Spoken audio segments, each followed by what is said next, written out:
Annalisa Ciampi is a professor of international law at the University of Verona in Italy and former United Nations Special Rapporteur on the rights of freedom of peaceful assembly and association.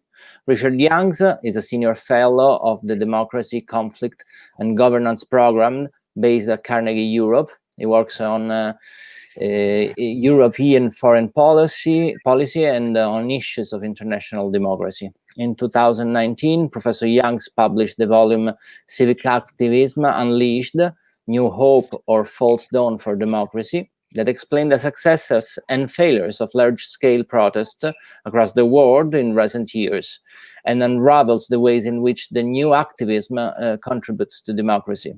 Diplomacy Festival is glad to host these two distinguished guest speakers to talk about these issues, and I leave them the floor. Thank you. Good morning. Richard, it's a privilege to have the possibility to have this conversation with you about your book and also about some of the current development in civic activism. So I would like to start our conversation by telling our leaders some of the findings of your book.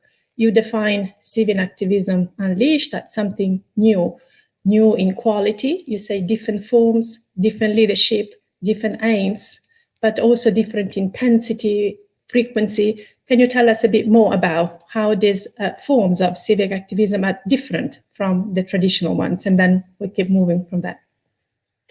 Thanks, Annalisa, and thanks for the invitation. It's my pleasure to be talking with you. We are in the midst of a quite intensive wave of civic activism since the last 5 or 6 years. Not everything about it is absolutely new. There have been previous moments of very intense protest around the world, but today's civic activism is becoming very, very widespread. So in previous moments of history, we saw a clustering of protests in particular regions.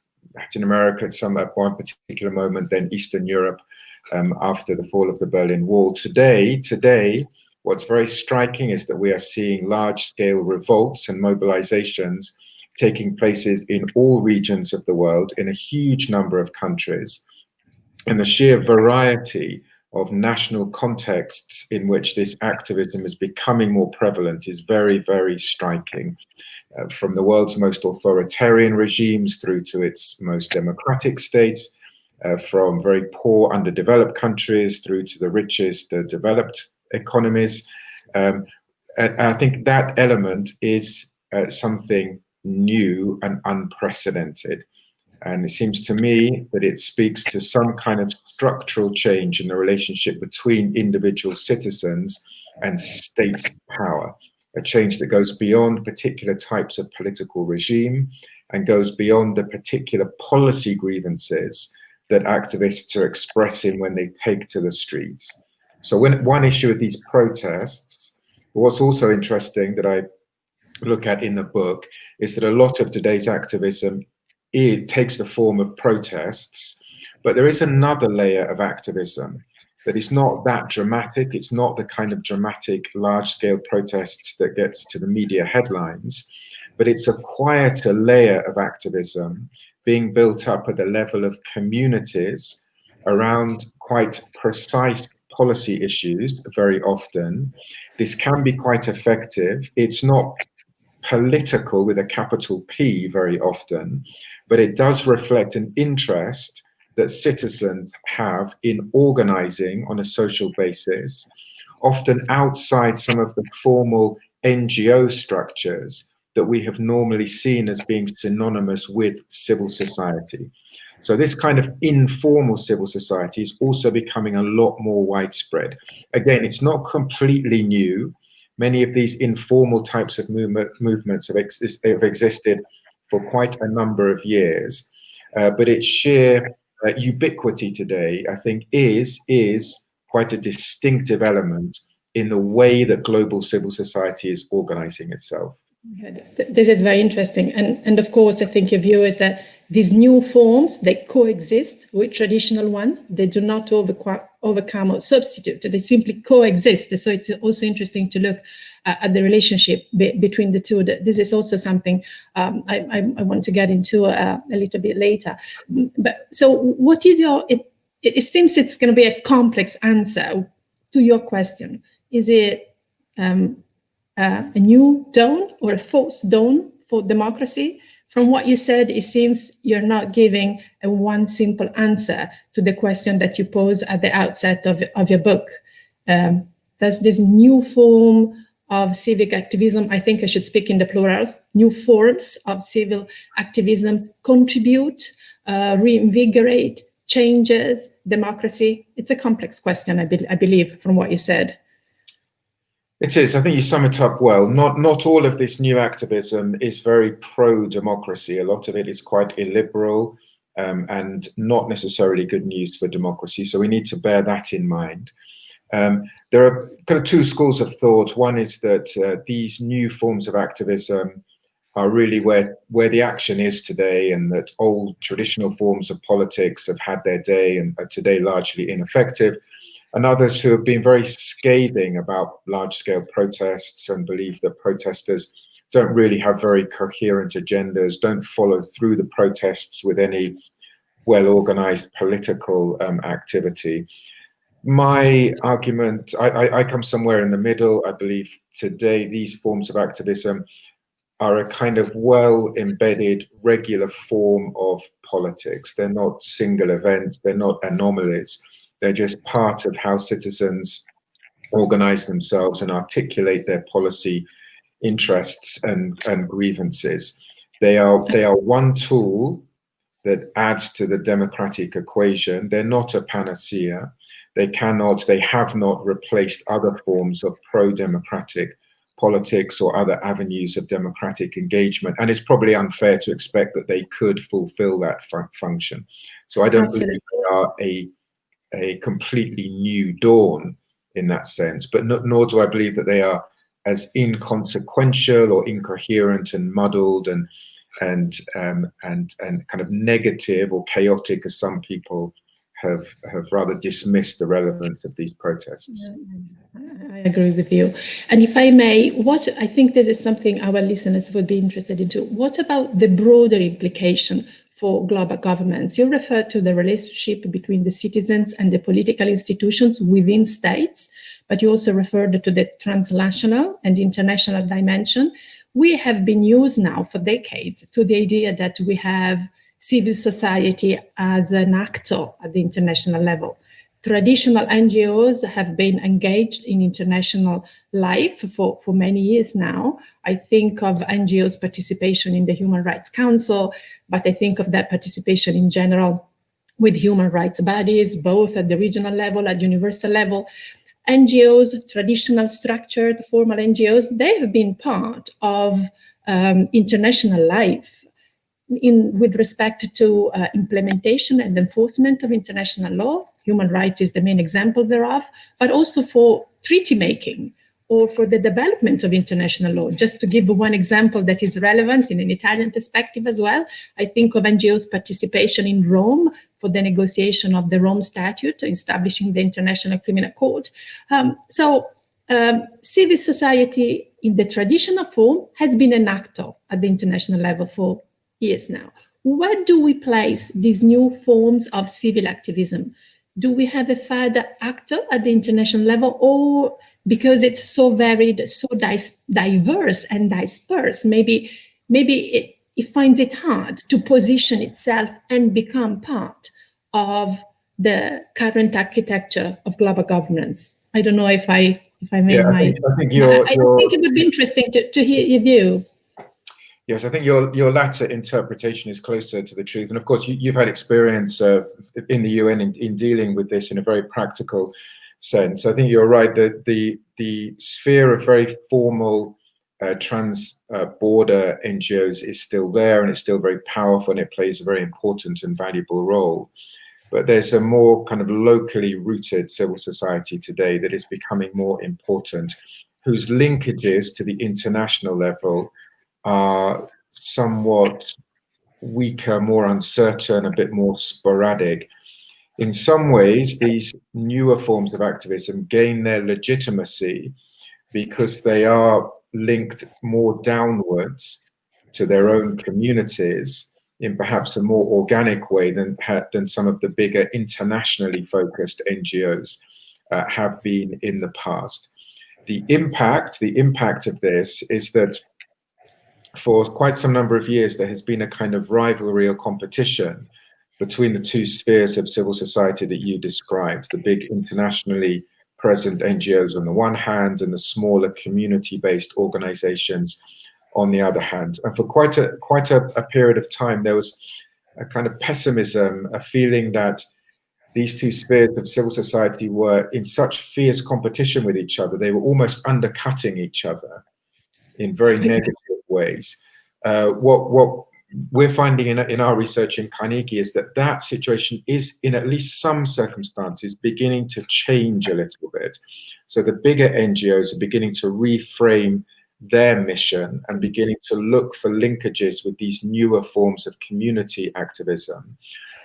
But in reverse, the more locally rooted forms of activism are also realizing that they do need the alliances with the more political actors at the international level. So perhaps we're beginning to see the beginning of some degree of change there, where these different strands of civil society work more effectively in tandem with each other.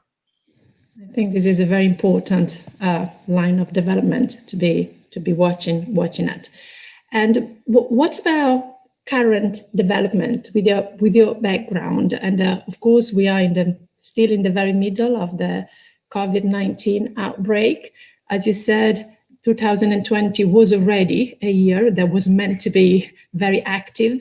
What is your perception of the outbreak of COVID-19? Has it chilled civic activism, or has it catalyzed dissent and prompted even more, or both?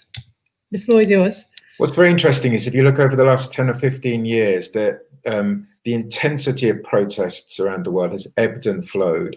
So there have been spikes of activity, and then these die down, and many people then reach the conclusion that protest has finished, and we're entering a much calmer phase of global politics. But then the protests seem to always pick up again. So we see kind of several mini cycles of protest waves on an ongoing basis. And you can see that very prominent in the way that civic politics has developed in response to the pandemic. So when the pandemic hit, there was a feeling that the social distancing rules would basically mean the end of protests for quite some period of time. But then as people began to adjust to the new reality, we've seen alternative forms of protest taking place. And to some degree, government's mismanagement of the pandemic has prompted an even more intense wave of protests against governments for different reasons in different countries.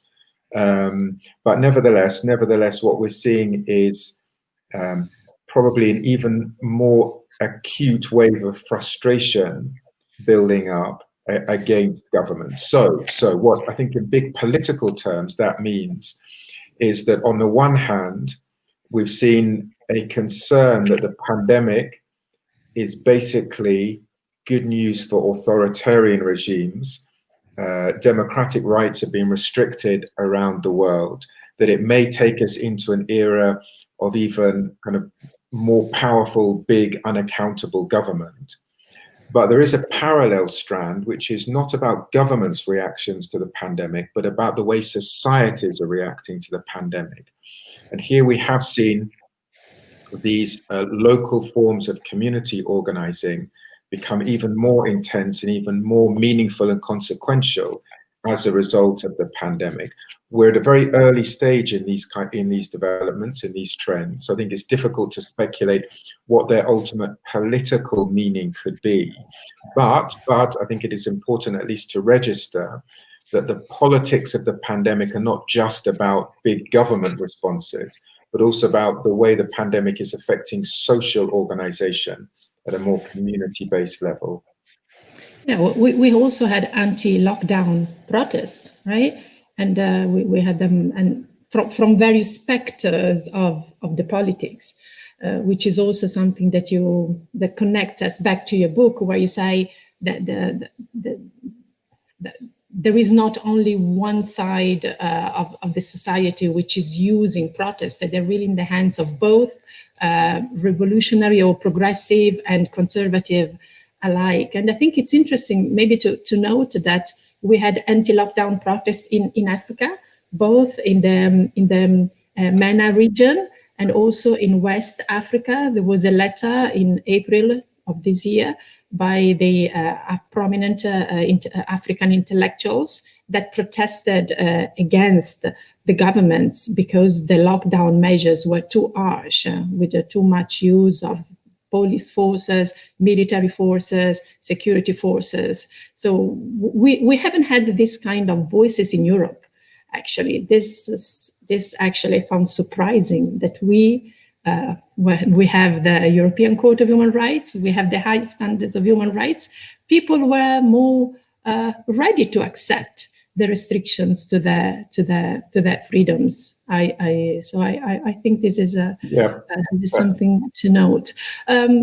Some forms of protest during the lockdown went online.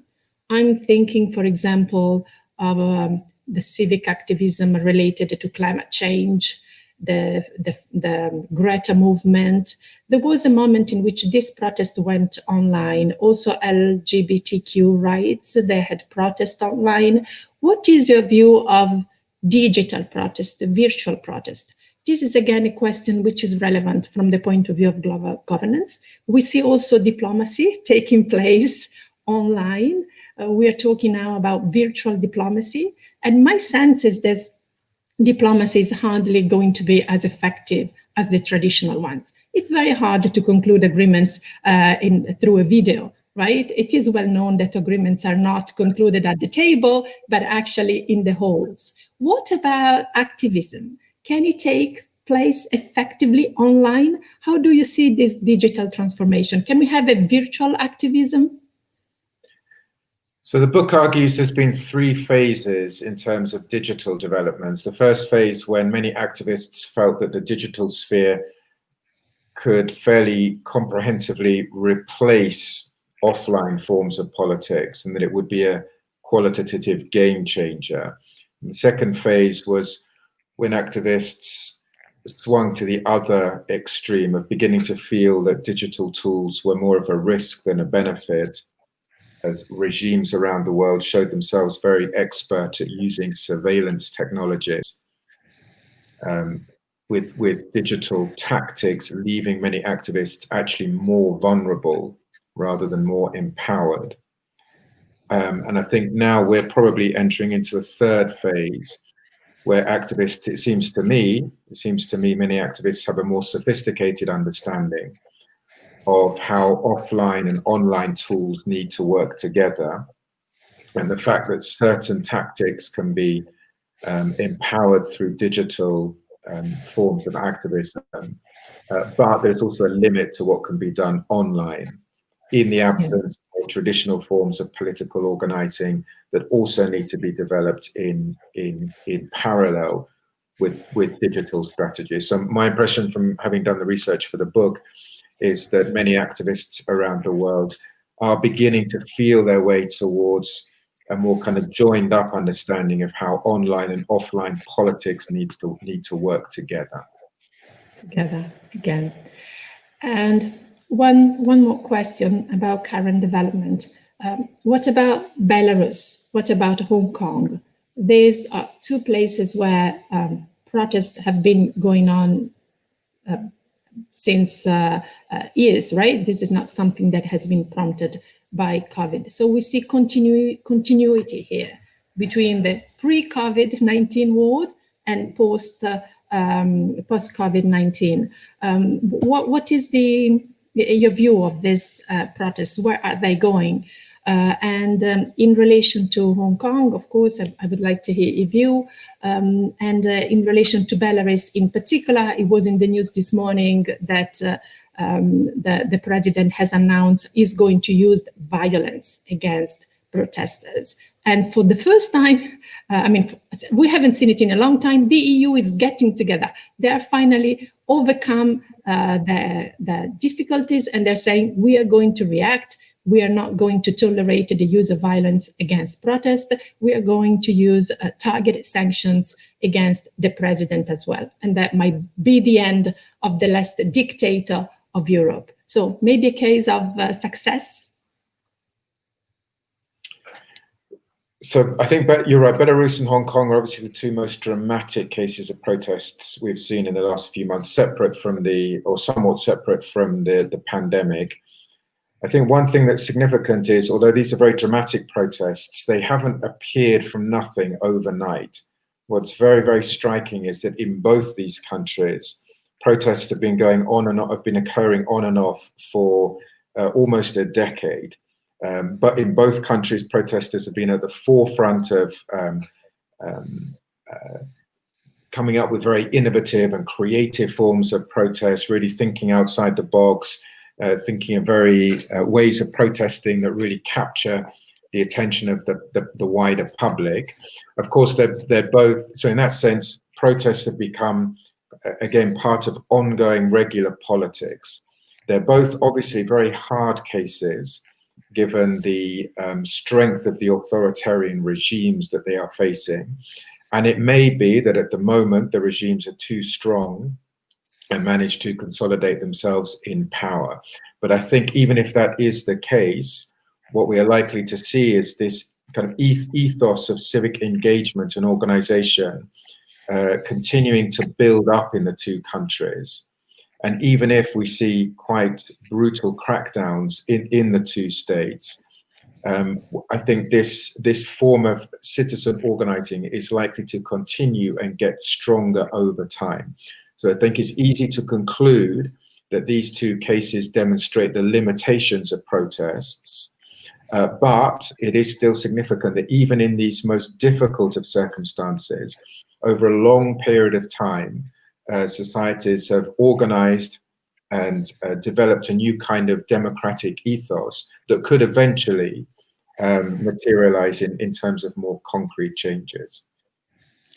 I think that there is hope for success in both cases. I think that there are broad implications that we are seeing. It's really so overwhelming that is spreading outside. The EU reaction to Belarus is one instance. And, you know, of course, Belarus has Russia. It might lose the support of Russia if it goes too far. So we will see how that plays. But what about Hong Kong? And that will be my last question. I want to bring it again up to the level of implications for global governments. There is a tendency nowadays, I'm sure our listeners will be familiar with that, to see everything that's happening in international politics through the lens of the conflict between the US and China. It is one something to look at. My sense is this is not exhaustive of what's going on, but of course it's a relevant dimension. In this dimension, what is the role of Hong Kong protest? Can this be caught in the middle? What role can this play in the broader conflict or current war, as some people like to call it, between the US and China, which is defining, again, our situation nowadays? And that would be my last question.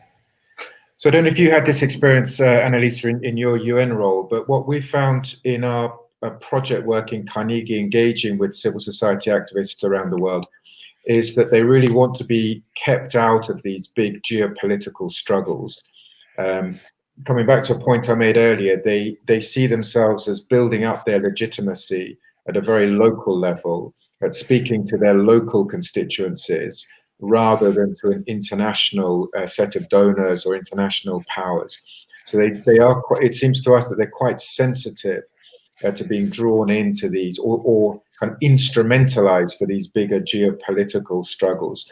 There's a difficult balance that the international community has to strike, because these activists do want international support against their regimes, but they don't want their local legitimacy to be undermined by any kind of politicization of the activism they are engaged in. So for international diplomats, it's a very, very difficult and thin line they have to walk between, you know, giving due support to these local forms of protest on the one hand, but not doing so in a way that actually undermines their local credibility on the other hand.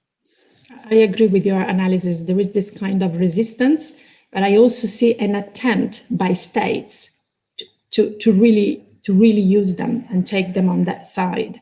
So maybe that's a sign that this form of activism do matter and they do come into play, exactly because of this dynamic that you just described.